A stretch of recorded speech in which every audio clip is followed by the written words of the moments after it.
Hello friends. तो ये है हमारा अगला वीडियो जिसमें हम हेड्स ऑफ इनकम, सैलरी और हाउस प्रॉपर्टी का डिस्कस करने वाले हैं। Profit and gains from business और professions.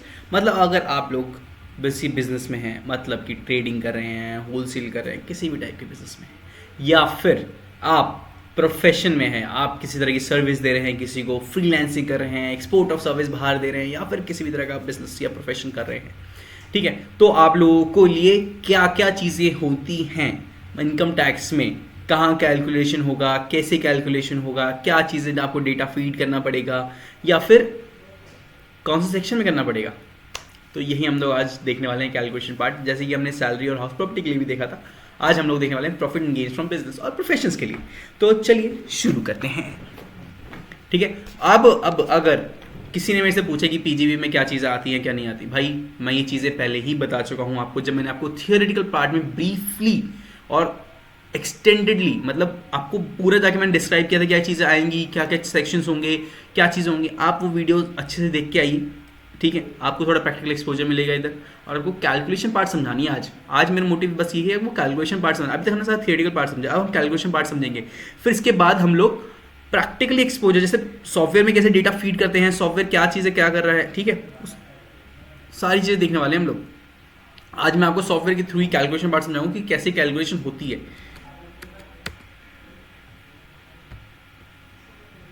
Income from a business profession other after allowable expenses, ठीक है। मैं आपको समझाता हूँ। चलिए बिजनेस प्रोफेशन स्टार्ट करते हैं। उसी में है जिसमें हमने सैलरी और करा था, ठीक है, उसी में कर लेते हैं। अब चलो मैं आपको करके दिखाता हूँ सीधा, तो आपको ज़्यादा बेटर समझ में भी आएगा, ठीक है। देखो हमारा सैलरी हो गया, सॉरी मैंने टिक कर दिया उसमें, ठीक है। सैलरी हो गया, हाउस प्रॉपर्टी हो गया, ठीक है। तो आज हमने करने वाले हैं बिजनेस। अब जब मैंने बिजनेस खोला, बिजनेस प्रोफेशन पे income from firms in which you are a partner, 44AD 44AD है 44AE, अगर आपको याद आ रहा है मैंने सेक्शन पहले भी बताया हुआ है, ठीक है, ठीक है। कमीशन इनकम होने कोई कमाई है, स्पेसिफाइड बिजनेस है आपका 35AD में। ये थोड़ा डिटेल वाला पार्ट है 35AD, ठीक है। हम आज बेसिक में कैलकुलेशन समझना, जो मैंने अभी तक आपको समझाया उसकी कैलकुलेशन समझने वाले हैं, ठीक है। तो सबसे पहले 44AD या 44AE पे ले चलता हूँ आप लोग, ठीक है। 44AD जो बिजनेस कर रहे हैं और ट्रेडिंग कर रहे हैं, ठीक है, किसी भी तरह का गुड्स है उनके पास, हाँ, और वो लोग अपनी इनकम डिक्लेयर करना चाहते हैं, अगर, लेकिन इस पर सिर्फ एक कंडीशन है, अगर आपको याद हो तो, आपकी टर्नओवर 3 करोड़ से क्रॉस नहीं करनी चाहिए। अगर 3 करोड़ से क्रॉस करिए तो फिर आपको वही बैलेंस शीट पैनल पर जाना पड़ेगा, बनाना पड़ेगा, फिर यहाँ पर बनना पड़ेगा। जैसे कि मैं आपको समझाता हूँ, देखिए मैंने डाल दिया पर्टिकुलर्स, अपना नाम डाल दिया जैसे कि मैंने यहाँ पे, ठीक है। टर्नओवर मैंने डाल दिया 3,50,00,000, ये एक्सेप्ट नहीं करेगा इधर। रुको रुको रुको, लग रहा होगा मैं बताता हूँ, ठीक है।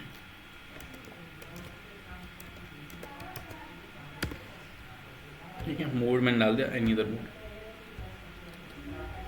ये देखो section 44AD is not applicable in case of turnover exceeds 3 crore, तो इसलिए हमें 3 करोड़ से कम करना पड़ेगा। मैं यहाँ पर करता हूँ 29, ठीक है। तो अब ये आ जाएगा, मैंने 10% उस पर अपनी इनकम कर दी, मतलब मैंने सेल्स तो 2,90,00,000 की करी, मैं अपनी इनकम कितनी शो कर रहा हूँ, 29 लाख रुपये बस। समझ रहे हो कितनी मज़ेदार सी चीज़ है। मैं इसको कम भी कर सकता हूँ यहाँ पे, अब मेरे को लग रहा है ना कम है, 8%, ये मिनिमम है, डीम्ड है, ठीक है। लेकिन अगर मेरे को लग रहा है कि यार मैंने तो इतना सारा का सारा बिजनेस बैंक से करा है, मैंने तो कुछ कैश में करा ही नहीं है, हैं, तो भी मेरे को 8% भरना पड़ेगा। गवर्नमेंट कहते नहीं यार, फिर तो उस केस में आपने हमसे कुछ छुपाया नहीं ना, ठीक है। कैश में आप तो छुपा सकते हो, और बैंक में तो कैसे छुपाओगे फिर आप, तो फिर ये लो बैंक में दिखाओ, हटाओ फिर यहाँ से, ठीक है। 6% दिखाओ, फिर आप 8% मत दिखाओ, 6% दिखाओ, आपने हमसे कुछ नहीं छुपाया।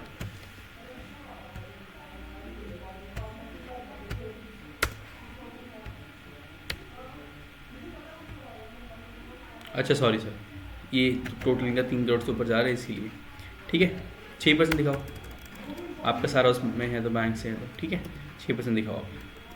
तो अब इसकी कैलकुलेशन कैसे करी होगी इसने, मैं आपको इसका कैलकुलेशन पार्ट भी समझाता हूँ। देखो कंपटीशन खोला मैंने, ठीक है, देख लीजिए ये टैक्स का प्रावधान भाई, ये बस हम बढ़ रहे हैं, इतनी इनकम नहीं है मेरी तो खैर, कोई बात नहीं गाइस, इनकम पे नहीं जाते हैं हम लोग, ये देखते हैं। चल जल्दी खुल जाए यार, प्रोसेसिंग मत कर, उनको समझाने दे आगे कैलकुलेशन। अब आप लोगों को ये मत सोचते हैं यार मैं सॉफ्टवेयर में कैलकुलेशन, मैं सॉफ्टवेयर में कैलकुलेशन इससे समझा रहा हूँ ताकि देखो कोई क्लरिकल एरर ना हो, और वैसे होगा नहीं क्योंकि मैं पहले प्रिपेयर कर रहा हूँ, बट प्रैक्टिकली ऐसे ही करते हैं यार। मैं प्रैक्टिकली थोड़ी कैलकुलेटर्स करने जाता हूँ, प्रैक्टिकली ऐसे ही करते हैं ना, तो आप लोगों की आइडिया मिली प्रैक्टिकली कितना ईजी होता है ये सब चीज़ें। इसलिए डरो मत, बिल्कुल आओ, बिल्कुल ईजी होता है। बस जहाँ दिमाग लगाना होता है कि कैसे टैक्स सेव करना है, ठीक है, वहाँ पर थोड़ा कंसल्टेंसी में, बाकी तो ये सारी चीज़ें हैं आप सीख जाओगे। ठीक है, देखो profit deemed under section 44 AD 8% of rupees 2,90,00,000। ठीक है, 2,90,00,000 का 8%, मतलब कि 23,20,000 रुपये। ठीक है, और ये डीम्ड है, मतलब अगर मैं इससे नीचे डिक्लेयर करता ना तो ये तो इतना लेता ही लेता। जैसे कि यहाँ पर बोला हुआ ना profit higher of the above, कि अब मान लो चलो मैं आपको 8% जैसे डीम मानते हैं ना, मैं 6% लेके दिखाता हूँ वहाँ पे, या 4% लेके दिखाता हूँ। देखो क्या क्या होगा आगे, कितनी इनकम होगी।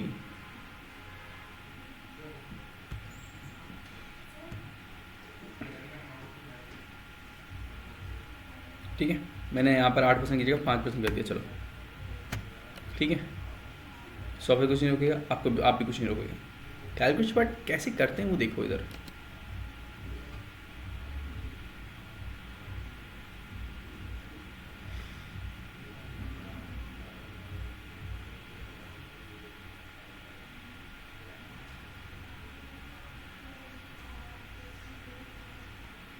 बस बस बस हो गया, प्रोसेसिंग हो गया। हाँ ये देखो मैंने कितना डिक्लेयर करा, प्रॉफिट डिक्लेयर देखो कितना है। प्रॉफिट डिक्लेयर है कि भाई मेरा 2,90,00,000 पे से 5% का प्रॉफिट हुआ है, तो क्या इतना मेरा प्रॉफिट डिक्लेयर है, तो इस पर कितना बनेगा 14,50,000 का मेरा इनकम बनेगा। तो क्या गवर्नमेंट इतना ले लेगी? नहीं, गवर्नमेंट ने बोला हुआ है कि भाई हम आपको कह रहे हैं कि अगर आप कुछ भी डिक्लेयर नहीं करोगे, हम 8% करेंगे, आप 8% नीचे करो हम मानेंगे नहीं। 8% से आप ऊपर कर सकते हो, लेकिन मिनिमम से मिनिमम आपको 8% करना पड़ेगा। ठीक है, तो प्रॉफिट डीम्ड अंडर सेक्शन कितना हो जाएगा 8%, और profit of the higher above वो माना जाएगा, मतलब 23,20,000 रुपये, जो कि यहाँ पर भी आ गया। अब ये आपकी टोटल इनकम में इंक्लूड होएगा। ठीक है, अब ये आपकी टोटल इनकम इंक्लूड होगा, फिर उसके बाद टैक्स कैलकुलेट होगा। देखो इधर हम देखा था सैलरी थी हमारी 5,30,000, हाउस प्रॉफिट इतनी थी, टोटल हो गया कितना हो गया ये ग्रॉस टोटल इनकम, ये हो गया हमारा 32,64,764 रुपीज़। अब इसको राउंड ऑफ करते हैं हम टू दी नियरेस्ट जीरो, मतलब अगर 5 से कम है तो जीरो पे आते हैं, 5 से 5 से ऊपर तो फिर अगला अगला अगला राउंड ऑफ हो जाता है। ठीक है, ये राउंड ऑफ के लिए सेक्शन 288A होता है, बेसिक चीज़ इसमें इतना ध्यान में देना। ठीक है, सॉफ्टवेयर खुद कर लेता है। आग सिर्फ कैलकुलेशन समझ रहे हैं हम लोग। अभी 3 लाख, 10 से 7 लाख, 12 से 10 लाख, 15 से 12 लाख, 12 से 15 सॉरी 12 से 15, 10 से 12, ये इसके बीच का जो गैप है ना 15 से ऊपर, इस पर 30% लग रहा है। सारा टैक्स कैलकुलेट करके टैक्स ऑन इतना 32,64,760 रुपीज़, 32,64,760 रुपीज़ पे इतना टैक्स बन रहा है। ठीक है, इस पर भी सेस भी ऐड होगा, टोटल टैक्स इतना बन रहा है आपका। ठीक है, तो ऐसे टैक्स कैलकुलेट होता है। अब अगर मैं आपको आगे भी दिखाता हूँ, ये था हमारा 44 AD में। हमने पहले देखा कि डिक्लेयर कितना करा है, उसमें डीम कितना है, तो जो हाई वाला अमाउंट होता है, मतलब जो मिनिमम से मिनिमम मान लो 8% तो मानेगा ही मानेगा। और अगर आपका है कि हमने सारा बैंक से करा है, कोई कैश ट्रांजैक्शन ही नहीं है, तो फिर 6%। ठीक है, अब देखो यहाँ पर 44 AD में भी, 44 ADA में अगर आप किसी प्रोफेशन में हैं, ठीक है, कुछ नहीं आपको सिर्फ कैलकुलेशन पार्ट, प्रोफेशन में है, कोई फ्रीलांसिंग सर्विस दे रहे हैं किसी सर्विस सेक्टर में ना, अपनी टर्न क्लिक करो। क्या लिमिट है इसकी, किसी को याद? चलो मैं बता देता हूँ, मैं एकदम थोड़ी सी ऊपर की फिगर डालूंगा। ठीक है, ताकि आपको ये भी लगे ना कि मेरे को नहीं याद है, फिर भाई खुद से पूछ रहे हैं, ऐसा नहीं है भाई, याद है मेरे को। ठीक है,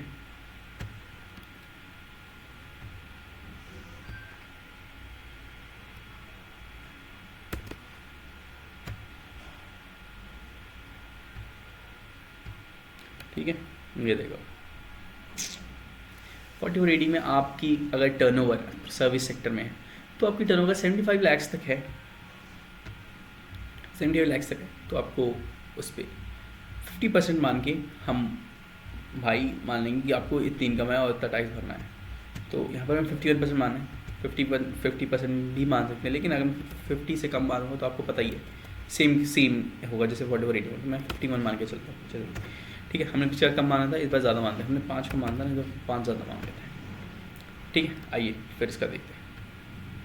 कम कर दो भाई, नहीं है 74 लाख। ठीक है, अब आ जाएगा।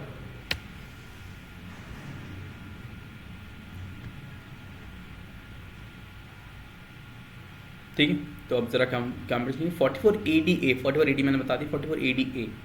ठीक है, जो सर्विस सेक्टर में है उनके लिए, या सर्विस में प्रोसेसिंग तो लेता है यार, थोड़ा सॉफ्टवेयर है ना, बट कोई नहीं, काफ़ी टाइम भी बचाता है। देखो 44 ADA, प्रॉफिट डीम कितना है 50% की, भाई इतना हम माने, इतना तो मिनिमम मानेंगे क्या आपने इससे ऊपर डिक्लेयर करा है? हाँ जी हमने इससे ऊपर डिक्लेयर करा है, तो गवर्नमेंट कहते चलो वो मान लेंगे फिर, तो उससे ऊपर कर लो हम मान लेंगे, लेकिन इससे नीचे नहीं मानेंगे हम, मिनिमम तो मिनिमम। तो उन्होंने मान लिया आपकी हमारी इनकम में इंक्लूड हो जाएगा, ये इनकम में इंक्लूड होगा, उसके बाद हट जाएगा। ठीक है, तो 44 AD 44 ADA में 44 AE में इन सब में कैलकुलेशन बहुत ईजी होती है, क्योंकि जितने टर्न होते हैं हमें उसका फ्लैट 50% कर देना है, अगर उससे ऊपर हमें लग रहा है कि उससे ज़्यादा नहीं, इससे ज़्यादा कमाया हमने, तो उससे ऊपर का परसेंटेज ले लेना है, तो उस हिसाब से लेके सीधा कर देना है। दिक्कत आपको आएगी भी, अगर आएगी तो मैं आपको अभी बताता हूँ। 44 AE भी देख ही लेते हैं।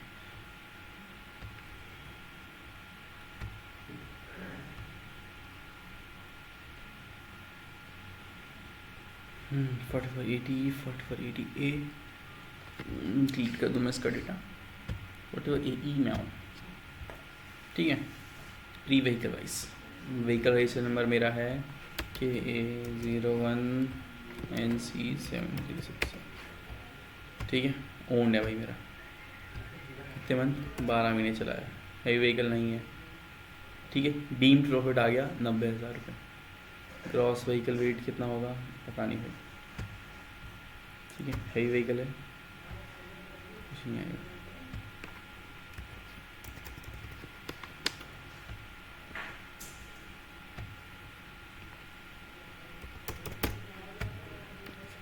कैसा 44 A की केसेस बड़े कम आते हैं। ठीक है, क्योंकि ज़्यादा ट्रैवलर्स होते हैं, उनकी वो उसमें जाता नहीं है।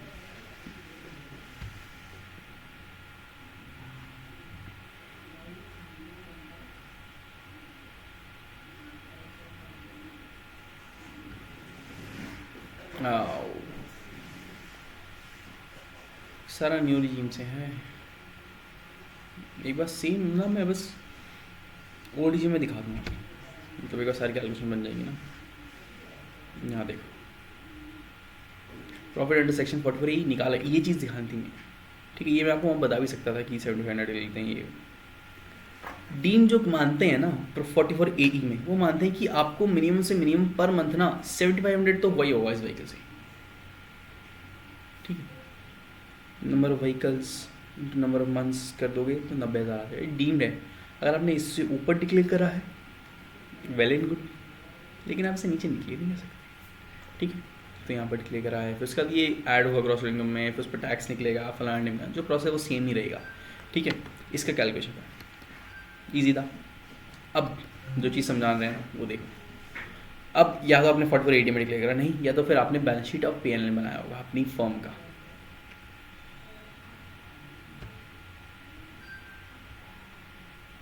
अच्छा कोई बात नहीं, कह रहे हैं कि शायद एडवांस एक्स में वो अलाउड नहीं होगा।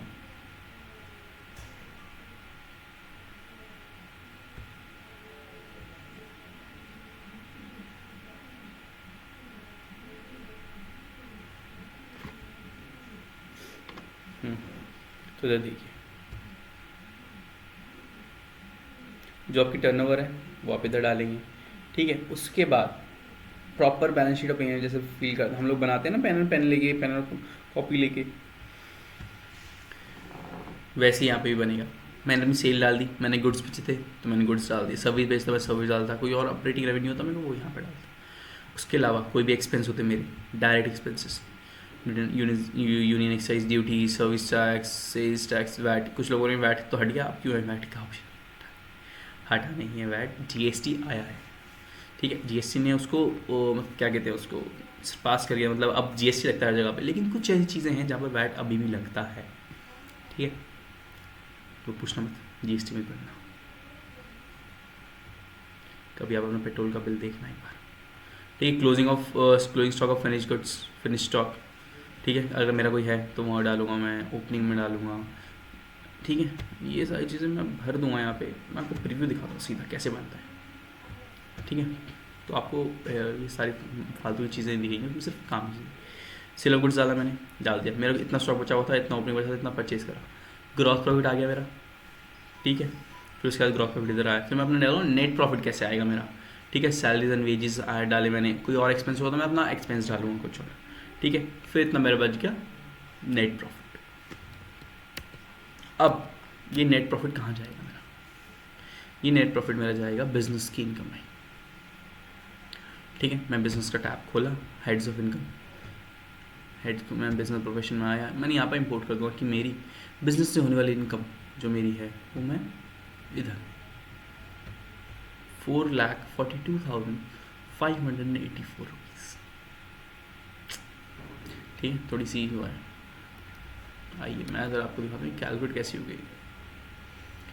अब या तो मैं अपनी टर्नओवर यहाँ पे सीधा 9 लाख डाल देता, तो मेरे को लेना होता 44 AD या 44 ADA का सहारा, बट मैंने ऐसा नहीं करा, मेरे को अपनी यहाँ पे बैलेंस शीट बनानी थी, फिर उसमें मैं जो एक्चुअल प्रॉफिट आ रहा था मेरे को वो देखना था, ठीक है, खुद के लिए। तो उसके बाद मैं अपनी बिजनेस में दिखाऊँ, मैंने अपनी बिजनेस बैलेंस शीट बनाई, P&L से मैंने प्रॉफिट डाला, फिर मैं इधर अपना बिजनेस का प्रॉफिट शो करूँगा।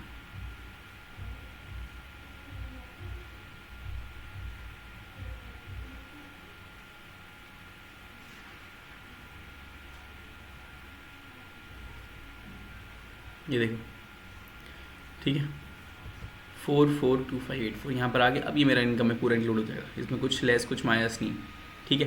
जैसे हम उसमें देखते हैं ना 50%, ये वो हमने बताया है कि हमारी ये तो इनकम है, हमने इसी यहाँ पे इनकम डिक्लेयर करी है, वहाँ पर हम लोग टर्नओवर डिक्लेयर करते हैं, टर्नओवर दिखाते हैं उसका। अब मैं यहाँ पर सिर्फ सीधा मैंने पूरा बैलेंस शीट मैंने बनाया, अपने नेट प्रॉफिट मैंने खुद ही बता दिया कि मेरा इतना नेट प्रॉफिट है, ठीक है। तो ये ऐसे, बाकी उसके बाद वो ऐड होगा आपका, ठीक है।